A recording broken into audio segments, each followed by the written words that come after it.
Welcome to Morbid Outdoors, the podcast that ventures deep into the shadows of the wild. Here, we unravel the mysteries of missing persons, explore spine-chilling legends, and share the most morbid stories that nature has to offer. From the depths of the dense forests to the highest mountain peaks, we'll uncover the secrets that lie hidden in the great outdoors. Join us as we navigate the eerie, the unexplained, and the terrifying. So if you dare, grab your gear and let's embark on a journey into the unknown. This is Morbid Outdoors.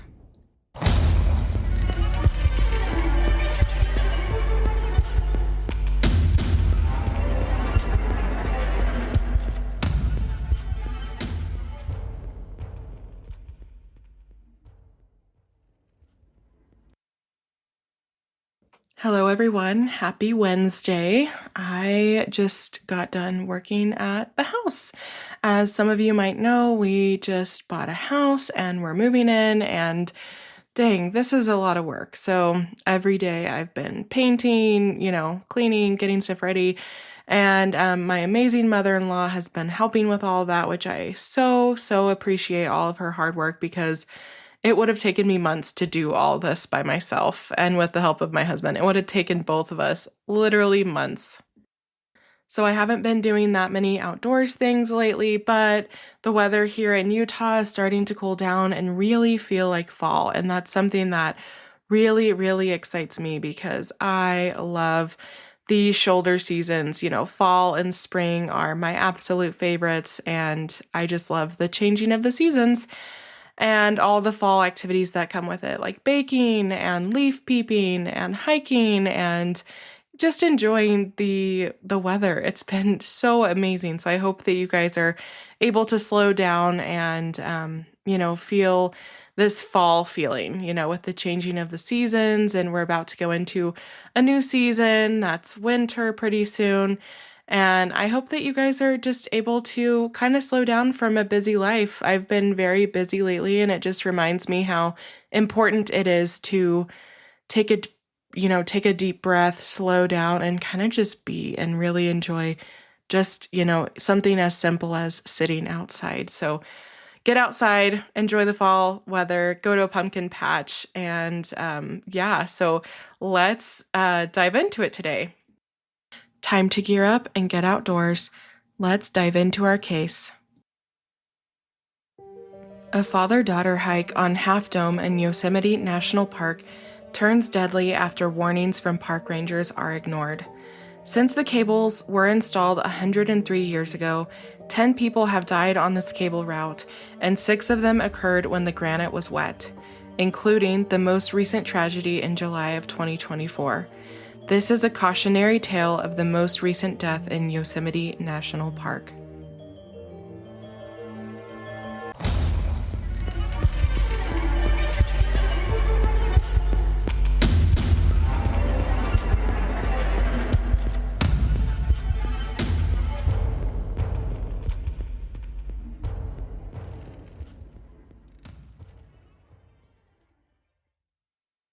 Okay, so the reason why I chose this case is because anything can happen outdoors.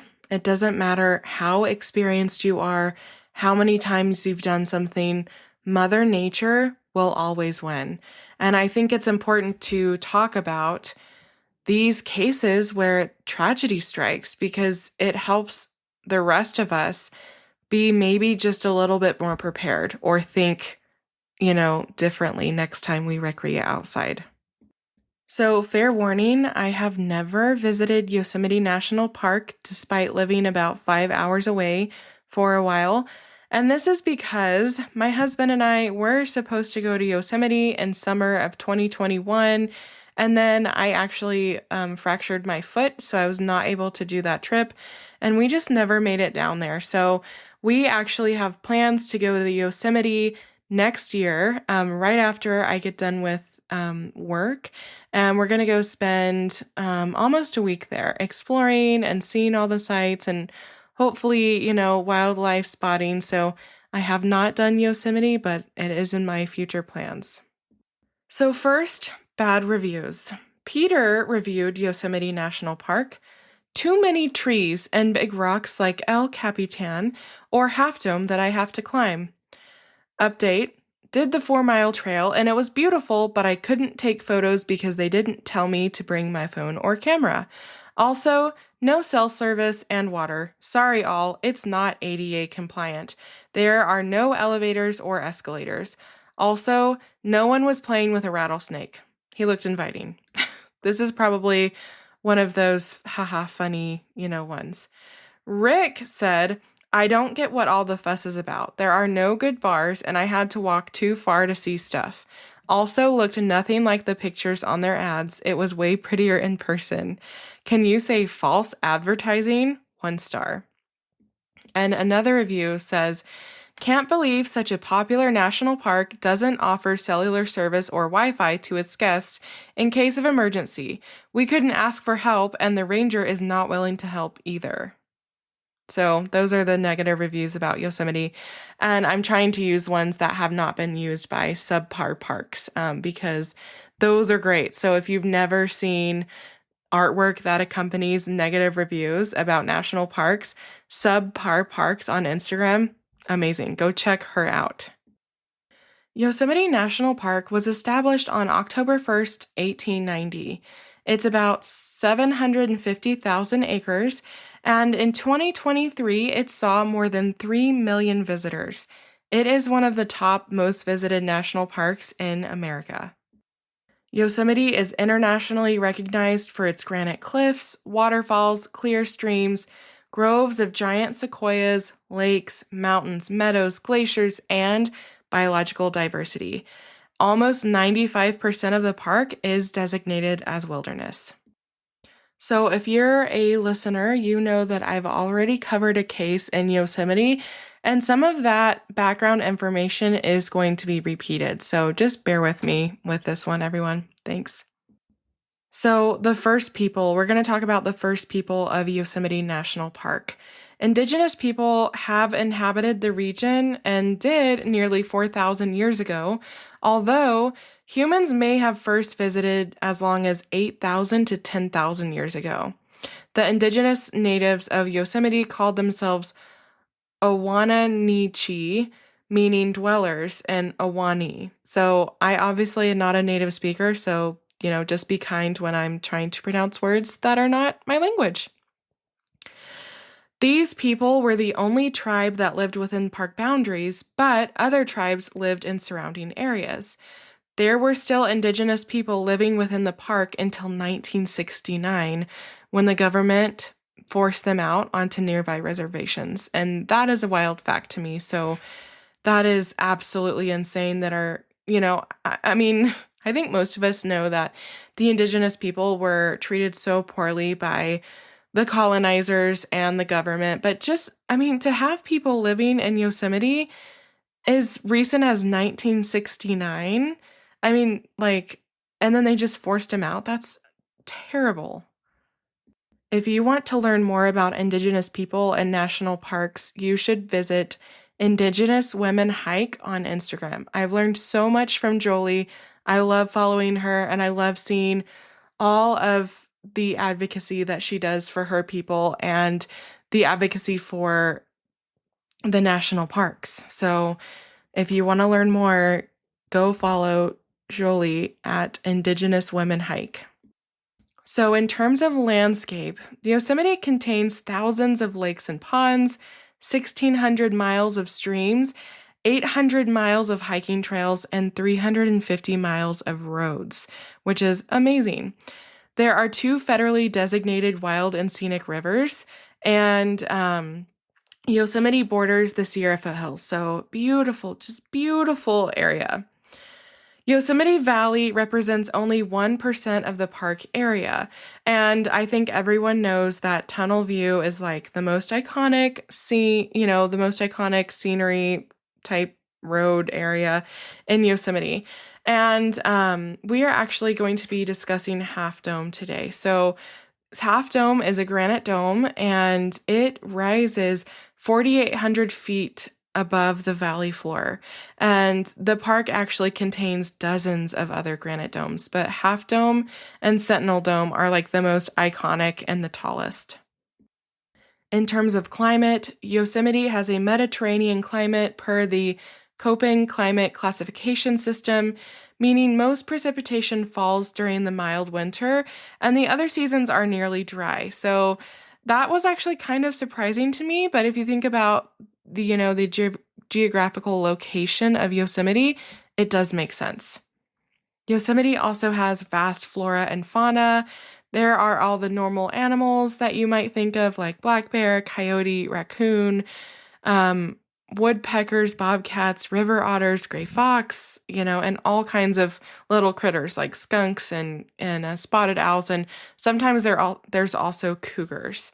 And the combination of climate, topography, moisture, and soils influence the distribution of plant life. So Yosemite is crazy diverse with plant life, which is so cool. And there's so many different um areas to see. And when I say areas, I mean like biological diversity, like in zones. All right, let's talk about Half Dome. Half Dome rises nearly 5,000 feet above Yosemite Valley and 8,800 feet above sea level. Half Dome is a Yosemite icon. Everybody knows what Half Dome looks like, and it's a great challenge to many hikers. Now, in 1865, there was a report put out declaring that Half Dome was, quote, perfectly inaccessible, being probably the one of the only prominent points about Yosemite which has never been and never will be trodden by human foot, end quote. So that was the assumption about Half Dome. No one would ever go up there. No one has ever been up there. And I think for good reason. It is crazy steep and not super safe. Anyone can tell that by looking at it. But in 1875, George Anderson reached the summit, which was crazy. He did this without cables because his route was he was actually laying the route for today's cable route, which is absolutely insane. He did Half Dome without cables. And I know people do it today without cables, but he didn't, there was nothing up there, right? There were those little planks that are drilled in to help you with your traction. There was nothing. He just kind of did it. And it was actually so cool and also so crazy.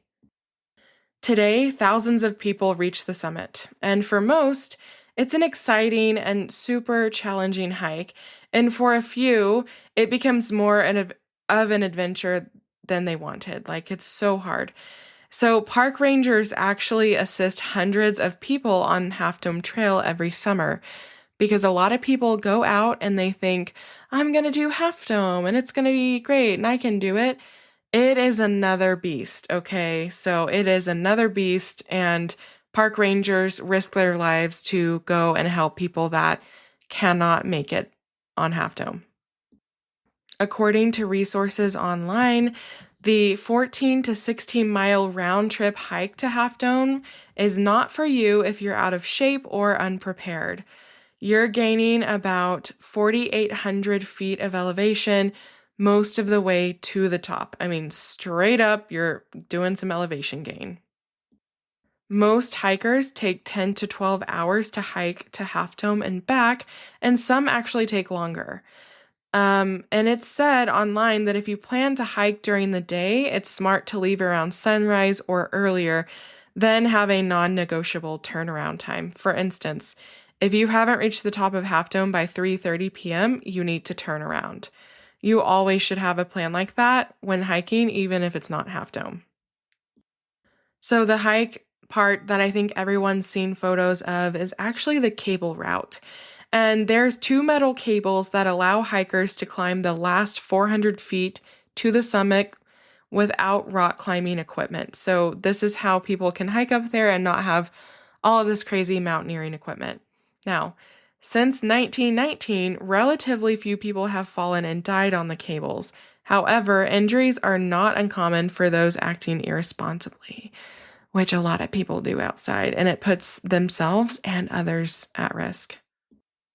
In 2010, a permit system was introduced, and that is because it helps keep this trail not as busy, because the trail traffic grew to as many as 1,000 people a day and about 50,000 people per year. And so that's why the National Park System introduced this permit system in 2010, and they still use the permit system today. So according to the National Park website, it says, do not attempt the ascent if storm clouds are in the area, the ground is wet, the cables are down for winter. So typically from the day after Columbus Day until Memorial Day weekend. And they actually do provide like conditions updating for Half Dome, but it says on the website, if there are storm clouds, do not do this. If the ground is wet, do not do this, because these accidents and falls off of Half Dome happen when the granite is wet. Going back in history, the first recorded death on Half Dome was in 1948 when a 41-year-old man named Paul Geringer was descending, the cables when a witness saw him stop, hold his head in his hands, and then toppled down the slope. So I don't think anybody knows what actually happened, but he did fall. In August of 1995, a 50-year-old man named Michael Gerd was ascending and he collapsed of heart failure and fell off of Half Dome. In November of 2006, Emily Sandall, who was 25 and from New Mexico, the cables had actually been removed and the cables were lying flat on the rock instead of their normal waist height. Emily was descending during wet weather and she fell off.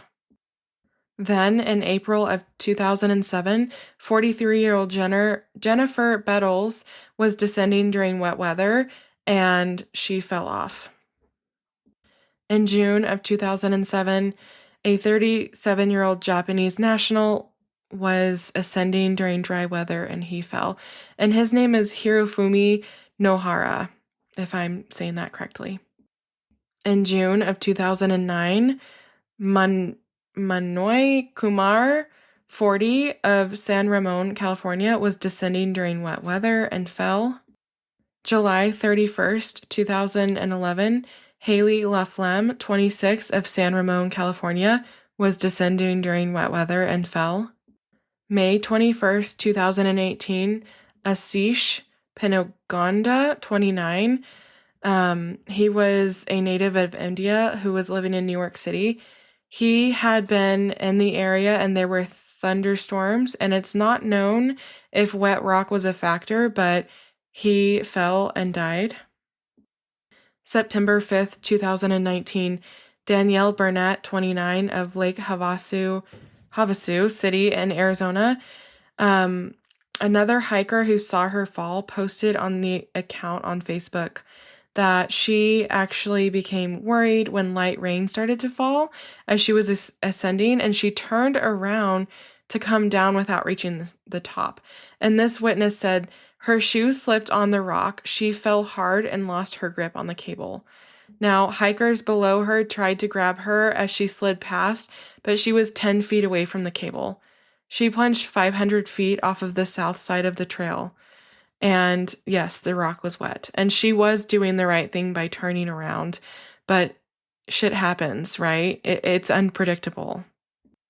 And then for some reason, I have another August of 2011 when a 23-year-old named Ryan Leader died from what was an accidental fall from the summit. So not on the cables, but from the summit. And then 3 hikers have died on this trail after being struck by lightning on the summit.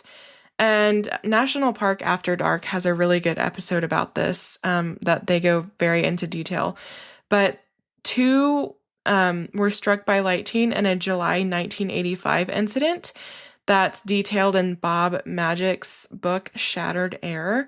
And one of them, Brian Jordan, who was 16, died on the summit, and the other, Robert Ward Frith, died after rolling off of the edge because he had been hit by lightning.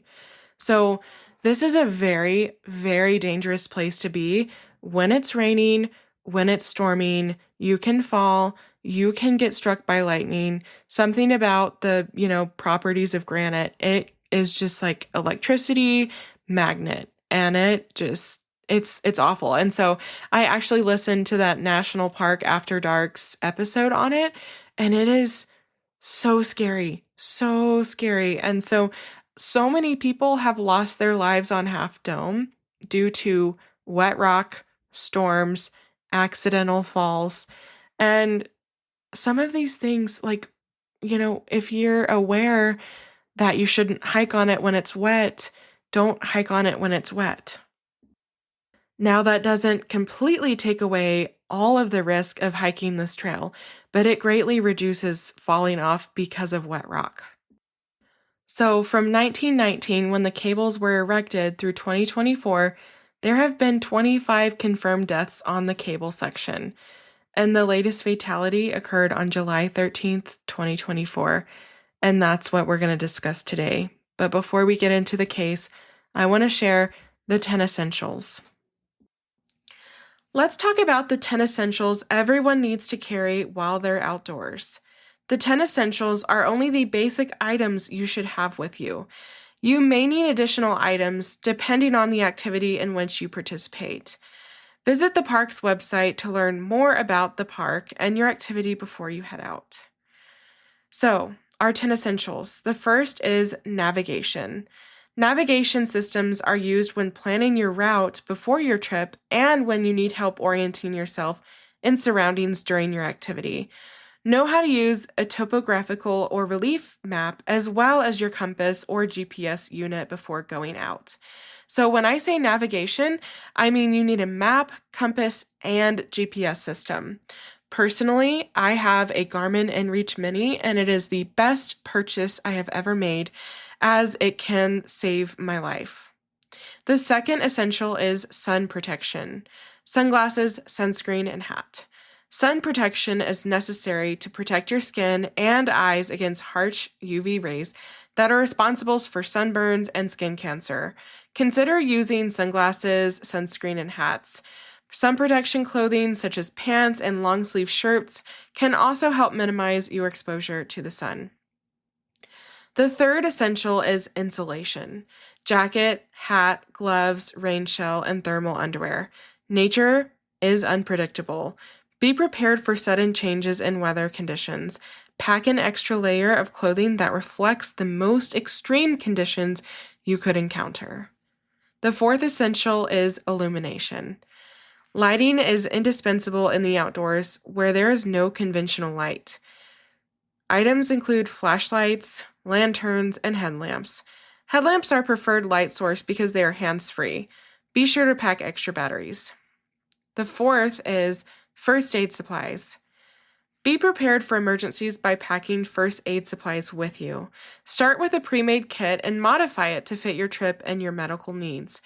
Check the expiration date on all items and replace them as needed. Consider including an emergency guide in case you are faced with an unfamiliar medical emergency. The fifth essential is fire. Fire can be an emergency signal and a heat source for cooking and staying warm. Pack matches, preferably waterproof, and fire starters. Those are items that can catch fire quickly and sustain flame, like a lighter. Familiarize yourself with the fire use regulations of your park before heading out. The next essential is repair kit and tools. This is something that I use less, but it's always a good idea to have. Carry a basic repair kit with you to help repair equipment. The kit should include items such as duct tape, knife, and scissors. Consider packing a multi-tool, a compact version of many tools that include a knife, screwdriver, can opener, etc. Be sure to bring any tools specific to your trip and your activity. The next essential is nutrition. You should always be prepared for the possibility of changes to your trip plans. Pack an extra day's food supply, preferably no-cook items that have good nutritional value, in order to keep your energy high. Salty and easy-to-digest snacks such as trail mix, nuts, and granola bars work well for outdoor activities. The next essential is hydration. Staying hydrated on your trip is of the utmost importance.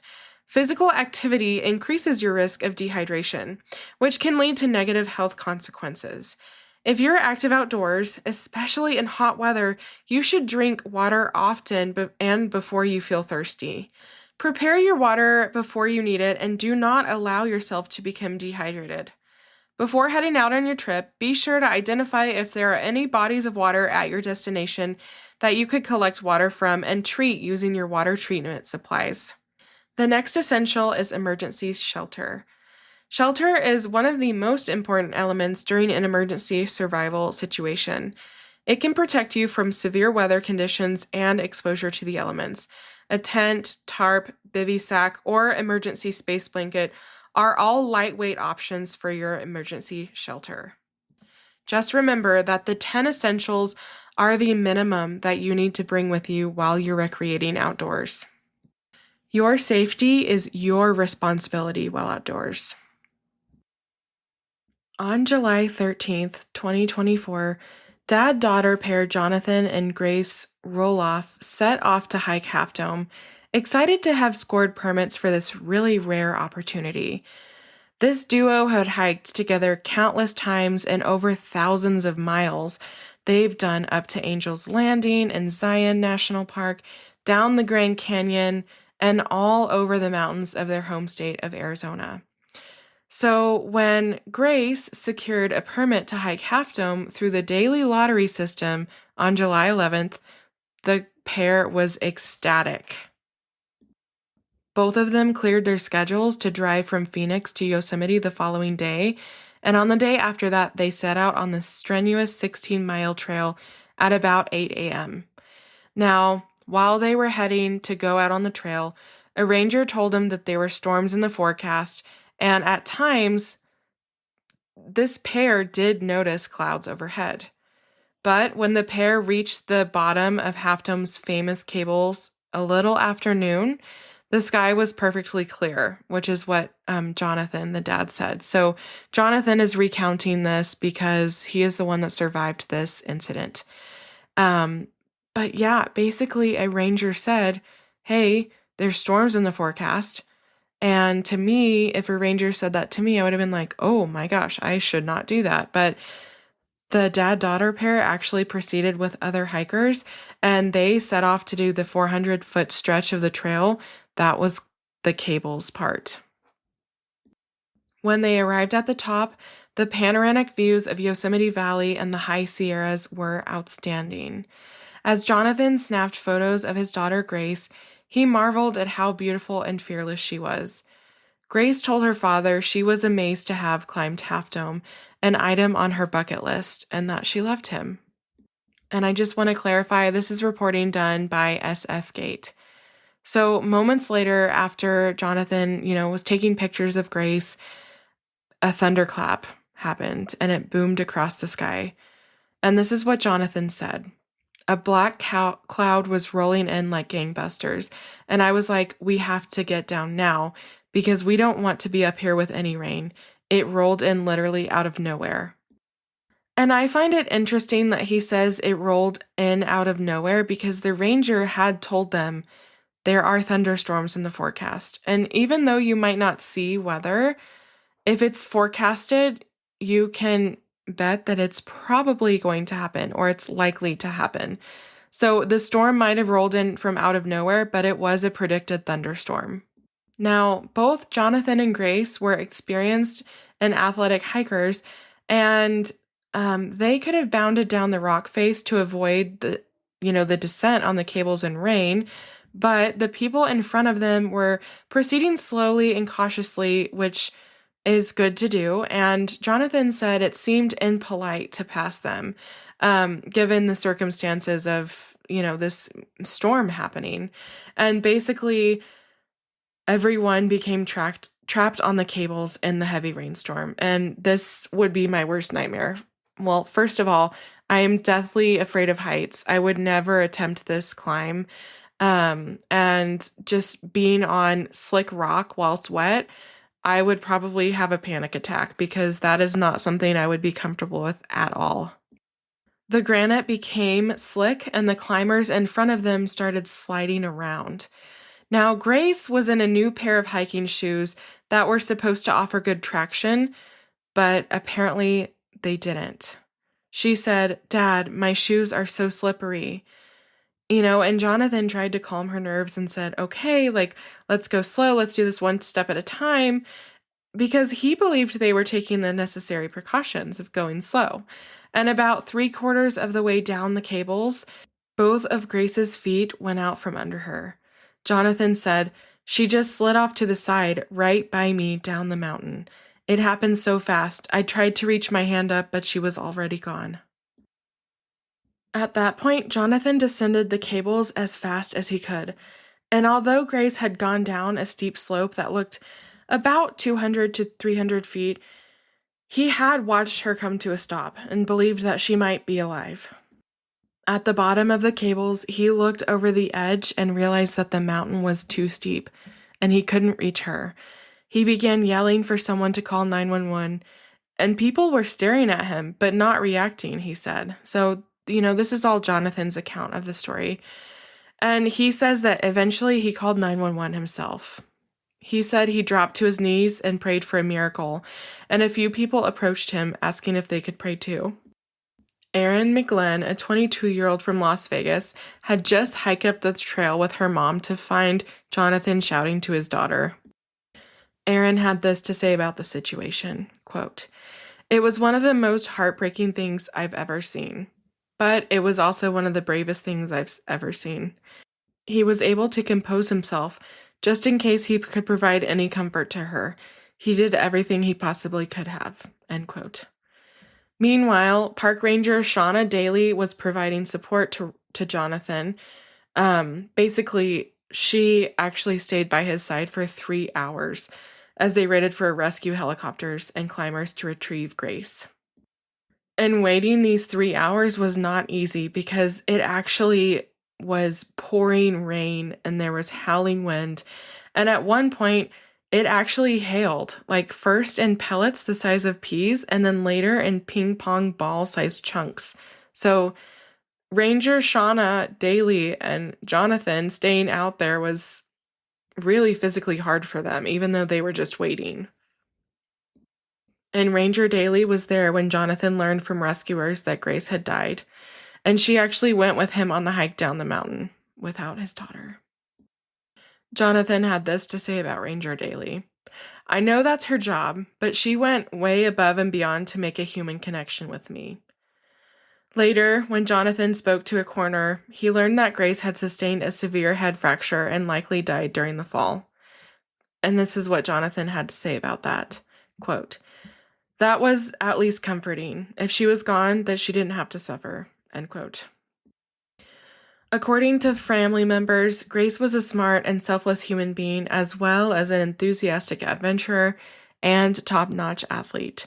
Her 2 younger siblings, Jonathan and Faith, looked up to her so much, from what family has said. In high school, Faith was actually top of her class, and she set the school record for throwing the javelin.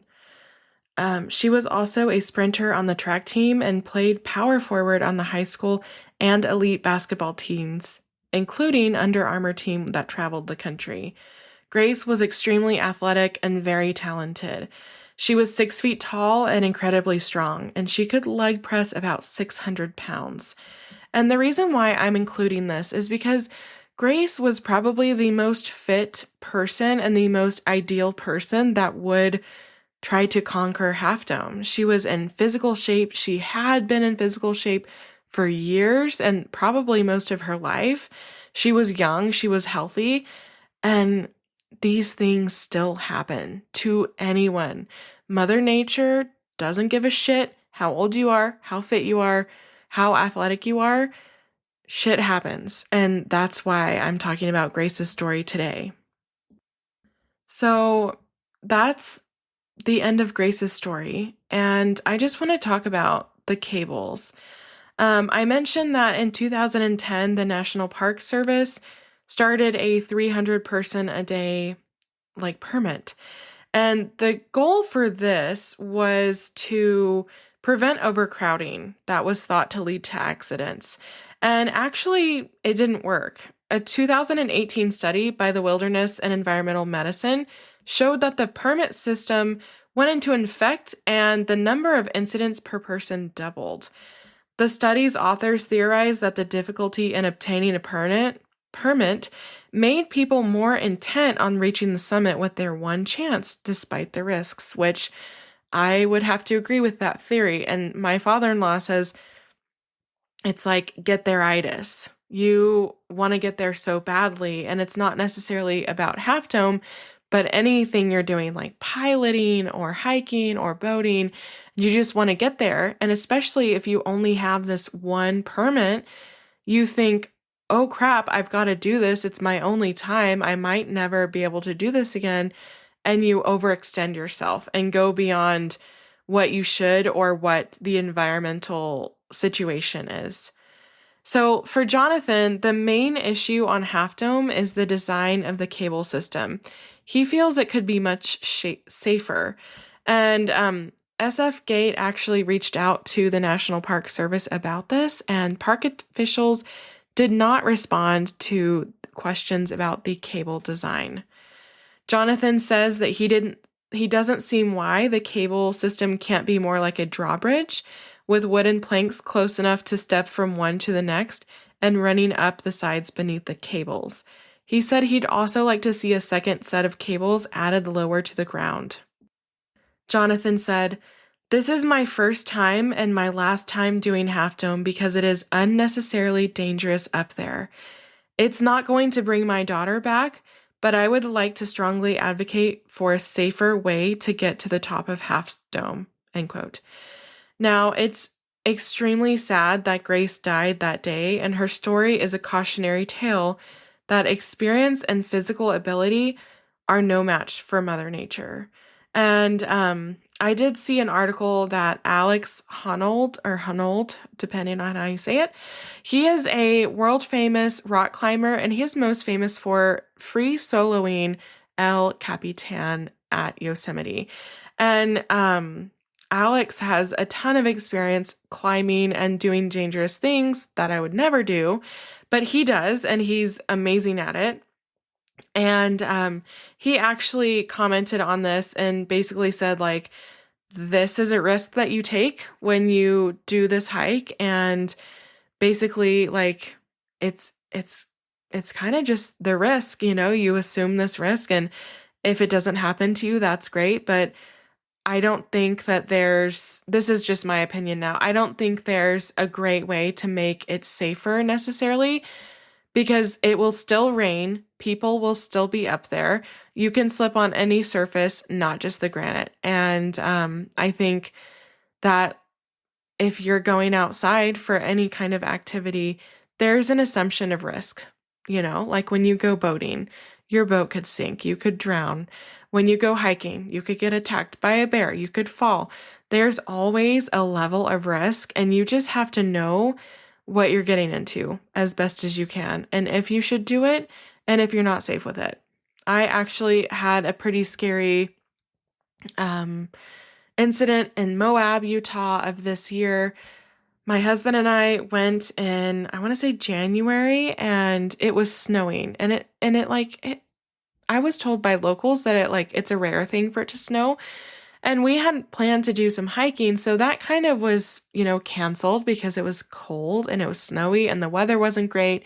And then I said, okay, well, I'm going to come back in a couple of months and do this one hike. And so we came back and it snowed again. And I'm just like, okay, well, I'm here. I've put it off. I'm going to do this hike. And I set off on the hike. And my first mistake was not telling my husband which trail I was doing. And I did sign the trail register, which you always should do, but I signed it, and then I went off on the trail. It was on slick rock, the Moab slick red rock, and without moisture, it is fine to walk on. Not probably, it is fine to walk on. But with a little bit of moisture, it becomes dangerous, and that's something that I did not think about because I wasn't thinking. I got up, I did a chain section on a trail that had footholds in the rock. So when I say chain section, I mean there are posts with chain links on them that you have to hold onto to get up a certain path. I did that.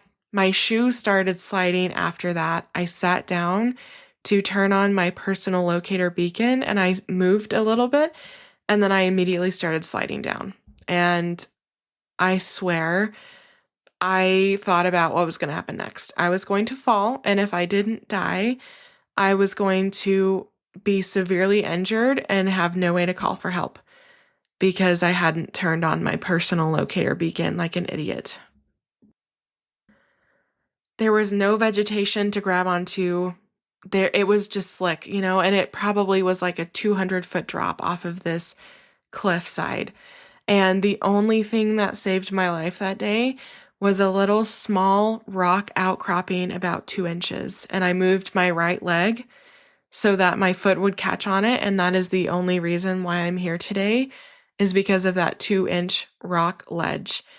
And it hurt. It hurt my leg. I was sliding down pretty fast. And I had to compose myself, crawl on my hands and knees, and pray that I wasn't going to slip again. I crawled to the chain section, got down the chains, and immediately burst into tears and had like a panic attack because I almost died, or I almost had a huge incident happen. And I was alone, which some people say hiking alone can be extremely dangerous. Anything can be dangerous. Hiking alone can be safe if you take the proper precautions. And that day, I did not, because I just got too comfortable. Oh, I do this so much. I go hiking by myself so much. It's fine. You still need to let someone know where you're at and always have your personal locator beacon on, because that day could have ended very differently. So I started hiking back, and I ran into two girls about my age, and they said that they'd seen me start on the trail, and it was pretty early. I was the only one on the trail. And I said I would not go past the chains. It is extremely slick. I almost fell off. I would highly recommend not doing that. And they were like, oh yeah, we didn't plan on it, blah, blah, blah. It was the scariest moment of my life. It was terrifying. And I can't imagine what Grace was thinking while she was sliding down Half Dome. It must have been absolutely terrifying. So I just wanted to tell Grace's story about how amazing of a person she was, how athletic and adventurous, and how sudden tragedy can happen. Even if you know what you're doing, shit happens. It just takes 1 second and your life can change forever. And so I just want you guys to be extremely careful when you're recreating outside. There are so many safety precautions everyone can take and should take every time they go out to recreate outdoors, because anything can happen. And even if you're prepared, it can still end in death. And so that is today's episode. I hope that you guys are having a good Wednesday, and I appreciate you listening, and thank you all for your scary movie recommendations. I made a list and I'm starting to watch them. So thank you for that. And just remember, be safe outside because it is dangerous.